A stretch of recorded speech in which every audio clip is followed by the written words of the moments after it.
अब मांगने लगे सुरक्षा। क्यों क्यों बयान दिए आप?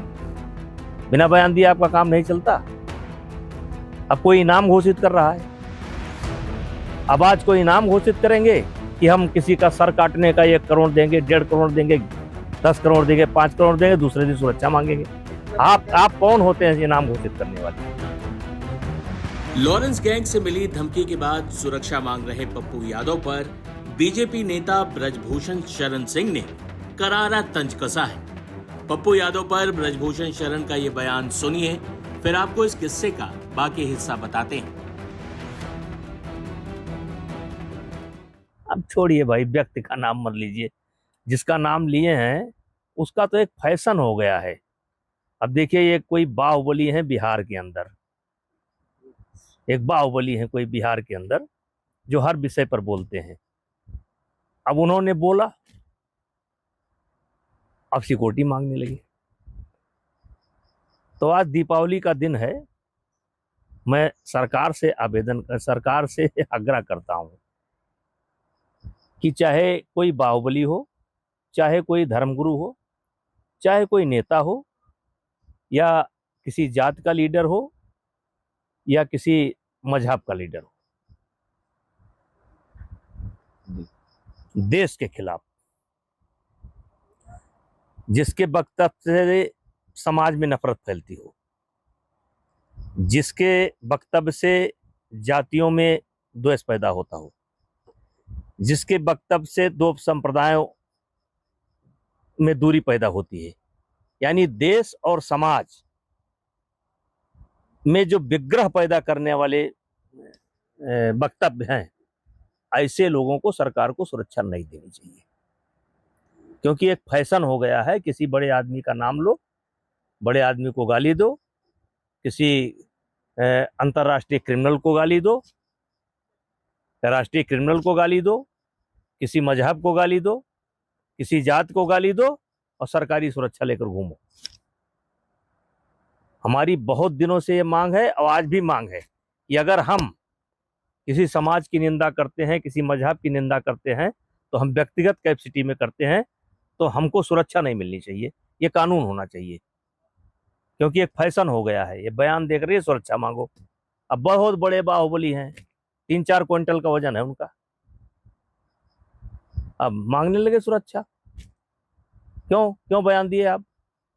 बिना बयान दिए आपका काम नहीं चलता। अब कोई इनाम घोषित कर रहा है। अब आज कोई इनाम घोषित करेंगे कि हम किसी का सर काटने का 1 करोड़ देंगे, 1.5 करोड़ देंगे, 10 करोड़ देंगे, 5 करोड़ देंगे, दूसरे दिन सुरक्षा मांगेंगे। आप कौन होते हैं इनाम घोषित करने वाले? किसी के खिलाफ भी इनाम घोषित करने वाले आप कौन होते हैं? किसी का सर काट लाओ, किसी का पैर काट लाओ, किसी का मैं काट लाऊंगा, है कौन आप? अब अगर दिया है तो झेलो। एक तरफ तो कहते हैं कि सुरक्षा हमको चाहिए ही नहीं, जरूरत ही नहीं है, ऊपर से जट से नहीं सुरक्षा मांगे। देखिए, मेरा व्यक्ति से नहीं है, मैं देश के हर उस व्यक्ति की बात करता हूं जो किसी समाज के खिलाफ, किसी जात के खिलाफ, अपने देश के खिलाफ जो टिप्पणी करता है, गलत टिप्पणी करता है, उसको सीधा कानून होना चाहिए कि उनको जीवन में कभी सरकारी सुरक्षा ना मिले। बता दें कि मुंबई में जब एनसीपी नेता बाबा सिद्दीकी की हत्या हुई, जिसकी जिम्मेदारी लॉरेंस गैंग ने ली, तो सनसनी मच गई। बाबा सिद्दीकी मुंबई की राजनीति और शो वर्ल्ड का जाना माना नाम थे और सुपरस्टार सलमान खान के अच्छे दोस्त थे। लॉरेंस गैंग ने सलमान खान को जान से मारने की धमकी दी हुई है। इस बीच बिहार के बाहुबली नेता और पूर्णिया से निर्दलीय सांसद पप्पू यादव उसी वक्त सोशल मीडिया पर एक पोस्ट करते हैं और दावा करते हैं कि वो चंद घंटों में लॉरेंस गैंग का सफाया कर देंगे। देखिए क्या लिखा था पप्पू यादव ने।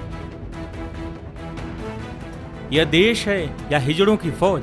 एक अपराधी जेल में बैठ चुनौती देकर लोगों को मार रहा है। सब मूक दर्शक बने हैं, कभी मूसे वाला, कभी करनी सेना के मुखिया, अब एक उद्योगपति राजनेता को मरवा डाला। कानून अनुमति दे तो 24 घंटे में इस लॉरेंस बिश्नोई जैसे 2% अपराधी के पूरे नेटवर्क को खत्म कर दूंगा।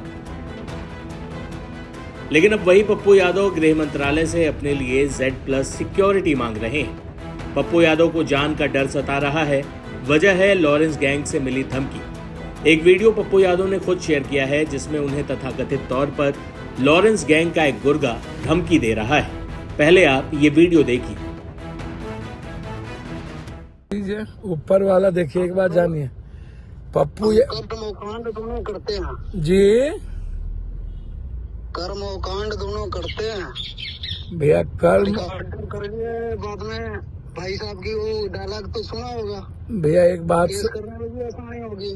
भैया एक बात समझिए, मैं आपको बता दूं, बहुत क्लियर हूं मैं इस मामले में कि पप्पू यादव जी देश के 7 बार इंडिपेंडेंट एमपी रहे हैं और उससे मतलब मेरी- हम पॉलिटिक्स से जुड़े हैं, नाम जाने मेरी जो हमारे रास्ते में आएगा मेरी बात से उसके साथ जो आज हो रहा है वही होता जाएगा। आपके रास्ते में ना कोई जा रहा है, ना जाता है, ना जाएगा। वो पॉलिटिकल चीजें हैं, पॉलिटिकल चीजें होती रही है, बात करते ठीक है, पॉलिटिकल उन्हें पॉलिटिकल नाले किसी के खिलाफ बोलना, किसी को शब्द बोलना पॉलिटिकल नहीं है। बाकी हम देख लेंगे, एक बार फोन करने का मकसद यही था, सुधर जाओ, नहीं आगे तो देख ही लेंगे हम।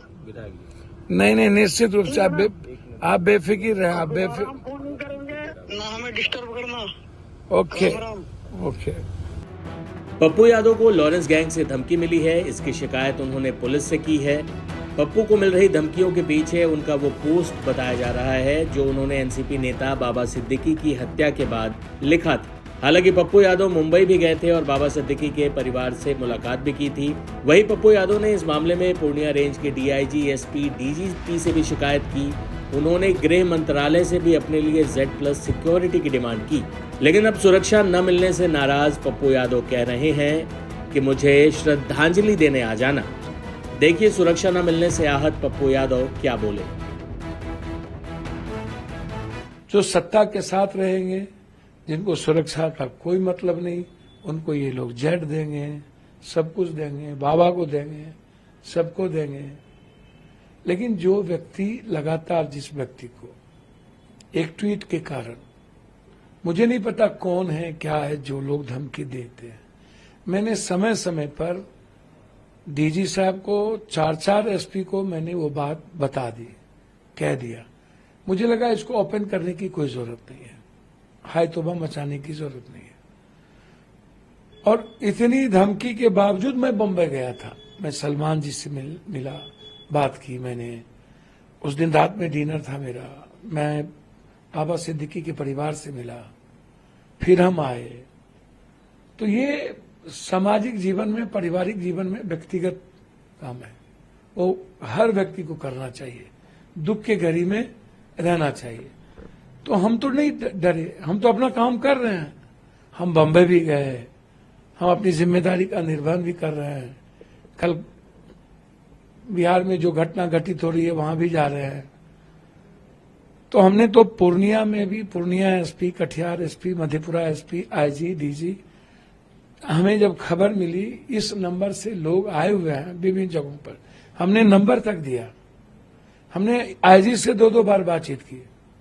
तब सत्ता में नहीं हूं इसके लिए हमें मर जाना चाहिए या इनकी सुरक्षा की जिम्मेदारी नहीं है। मुख्यमंत्री जी सत्ता वाले लोगों को समय देंगे, गैर सत्ता वाले से मिलेंगे भी नहीं। तो कम से कम बिहार सरकार इतना बेशरम तो ना हो कि आप, और भारत सरकार से, गृह मंत्री जी से भी मैंने बातचीत की। क्या लेटर लिखा गृह मंत्रालय में? मैं बातचीत तक किया था सुरक्षा को लिए, फोन आए उनके, मैंने उस वक्त बातचीत भी की अमित शाह जी से, फिर पत्र भी लिखा।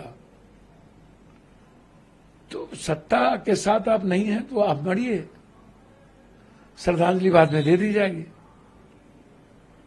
अब नीतीश बाबू तो किसी से मिलते ही नहीं, उन्हें तो मिलने ही नहीं दिया जाता, घेर के रख दिया गया है। नीतीश जी से ये जो जमीन माफिया है, गलत लोग हैं, पप्पू यादव जैसे सच्चाई वाले लोगों को मिलने ही नहीं देंगे। और उनके चीफ सेक्रेटरी कहते हैं दीपक बाबू की सुरक्षा के लिए आपको नीतीश जी से मिलना होगा। मैं उनके प्राइवेट सेक्रेटरी को फोन करता हूं तो वो कहते हैं कि मैं कह दिया हूं। मैंने तो उनके प्राइवेट सेक्रेटरी को फोन किया कि भैया मुझे मारने की साजिश की जा रही है। तो कहां अनसुनी, सबने अनसुनी कर दिया। इतनी बड़ी बड़ी घटनाओं के बावजूद न तो केंद्र सरकार गंभीर हुए सुरक्षा के प्रति, तो मुझे चिंता नहीं है। मैं तो आग्रह हाथ जोड़ के करूंगा, आप सुरक्षा देने में सक्षम नहीं है तो आप कह दीजिए। बता दें कि लॉरेंस बिश्नोई गैंग ने कुछ दिनों पहले ही मुंबई में एनसीपी नेता बाबा सिद्दीकी की हत्या कर दी थी। फिलहाल गैंगस्टर लॉरेंस बिश्नोई गुजरात के साबरमती जेल में बंद है, लेकिन उसका साथी गोल्डी बरार और भाई अनमोल बिश्नोई विदेश से उसका गैंग चलाते हैं। फिलहाल तो सांसद पप्पू यादव को धमकी देने को लेकर लॉरेंस गैंग एक बार फिर से चर्चा में है।